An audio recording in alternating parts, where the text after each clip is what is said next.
咪有啲估我唔到？呢、個榜竟然會出現，唔得，已經係放棄人生咁樣。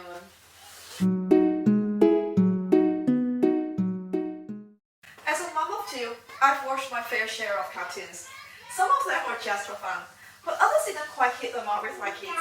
So I've narrowed down my top 10 best cartoons to share with you today.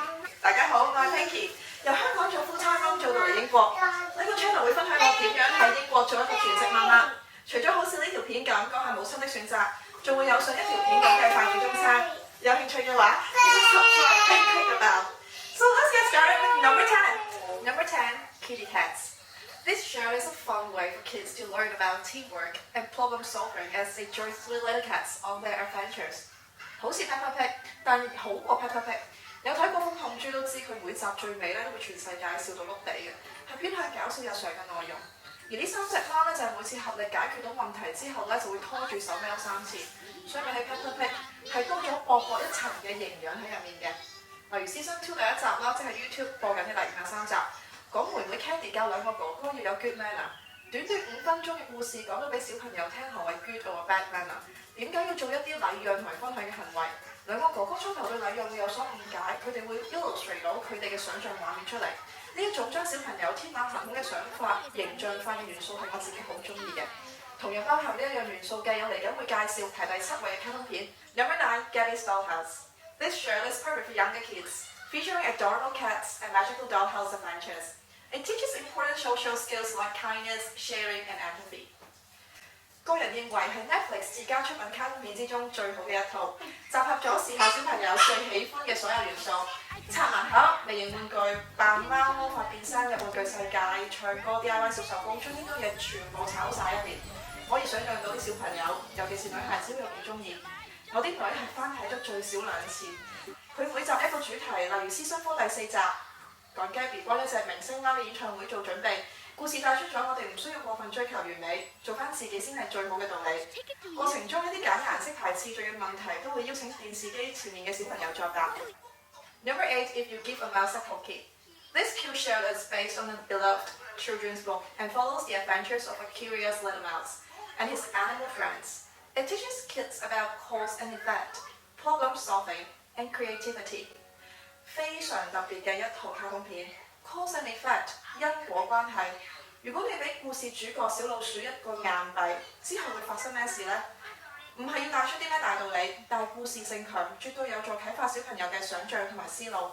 我覺得所謂有教育意義，唔一定只追求學術上或者局限於大陸嘅品德解難之類。呢一套卡通片係我睇過咁多唯一一套會主打講解因果關係嘅卡通。如果你哋知道其他類似嘅卡通片，一定要留言話我知。Number 7 Ella, Oscar and Pooh.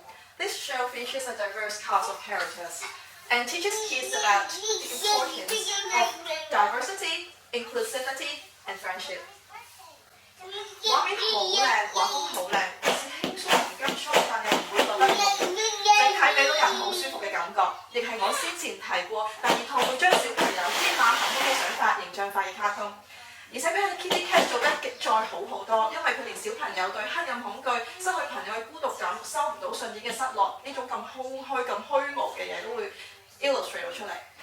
成套卡通得3個角色，一個好有主見嘅女孩子，一個有少少怕事嘅男仔，同埋一嚿唔識講嘢嘅阿呼。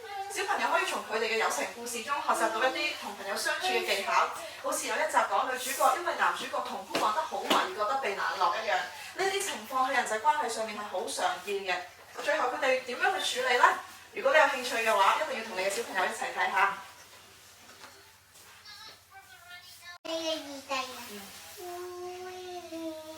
Number 6 Spy Family.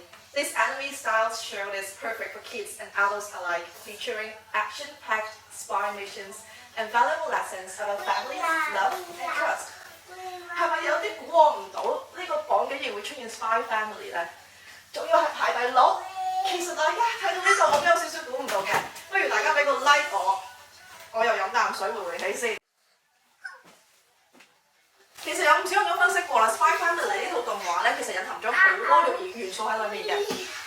尤其是安妮亞呢個角色咧，佢聽到一啲突發事情，然後又唔可以同爸媽講嘅原因之下咧，就自己走咗去處理件事。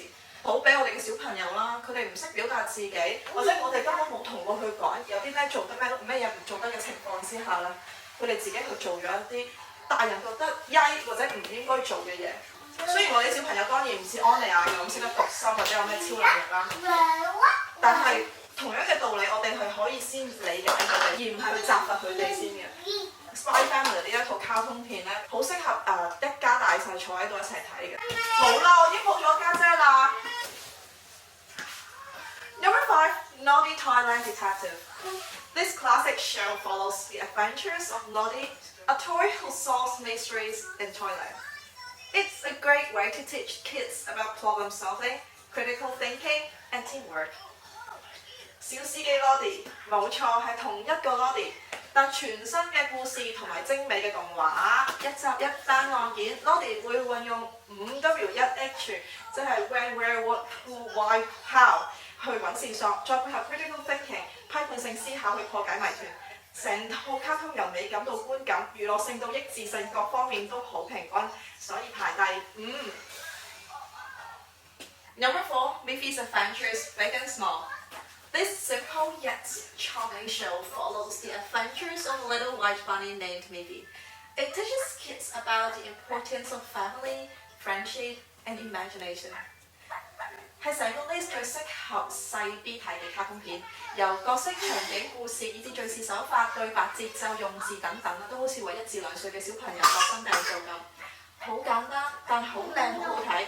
最難得係佢喺簡短嘅故事入面都滲入咗唔少小知識大道理入去。例如其中一集，豬仔帶晒 Miffy 同埋啡色 Miffy， 即係人哋個名叫 Melody 啦，就一齊去打保齡。豬仔有經驗就教大家玩啦，但係咧 Melody 竟然覺得佢 show off 緊。後來 Melody 見到豬仔開極都開唔到茄汁蓋，又去幫佢擰開翻去。呢個時候 Miffy 同 Melody 講一句：你啱啱示範咗點開蓋俾豬仔睇，你係幫緊佢啊！咁聽完 Miffy 咁講，咁大家包括 Melody 同埋我咧，都應該明白咗少少道理。好啦。Number 3, Displays and Washing Machine. This show is perfect for kids who love cars and science, featuring a group of friends who solve problems using their knowledge of science, technology, engineering, and math. And number 2, Team Umizoomi. This show features a team of tiny superheroes who use their math skills to solve problems and help people in need. It's a fun way for kids to learn about numbers, shapes, and patterns. 咁 Blaze 同埋 Umizoomi 夾埋一齊講，係因為兩套都係 Dora 式佢問空氣答嘅卡通片，同 Dora 一樣係 N 記嘅作品。我講咗2次 Dora 啦，講到好似個個都識 Dora 咁。咁其實咩係 Dora 式佢問空氣答呢？咁我示範一次。小朋友，我哋應該撳邊個掣啊 ？Subscribe、Bell 定係 Like 啊？冇錯啦，係3個都撳晒啊！而呢一種問答方式咧 ，Dora the Explorer 就係鼻祖啦。講翻 Blaze 同埋 Umizoomi 啦。講翻 Blaze 同埋 Umizoomi。兩套分別係 Monster Truck 同埋迷你 Superhero 過5關斬6將解任務嘅劇情故事。所謂嘅5關6將咧，就係啲數學、邏輯嘅推理題之類啦。Umizoomi 咧就係比 Blaze 容易少少嘅，例如紅紅綠紅紅綠紅之後係咩咧咁樣。而 Blaze 咧就會同汽車相關啲啦，例如會叫小朋友一齊講一啲汽車組件嘅字啊，然後就組裝咁樣。或者佢都會講一啲關於速度或者 momentum 嘅問題啦，就適合。哦，係咯，我咁樣學翻嚟㗎呢啲嘅。Number 1, Bluey. Yes. We finally come to the end of the list. Number 1 is Bluey. This adorable show follows a family of Australian blue heelers and teaches kids about the importance of family, imagination, and play.Play 冇錯係玩啊！佢每一集嘅故事都教到你一個同小朋友玩嘅新方法，係一集一個融入喺佢故事入面。而如果你肯學以致用，取材到你自己同你小朋友身上咧，係可以融入到你生活入面嘅。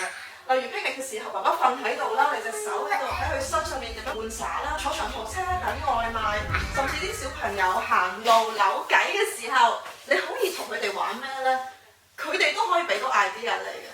我有一集特別想分享嘅就係概括咗寶兒呢套卡通片嘅中心思想嘅。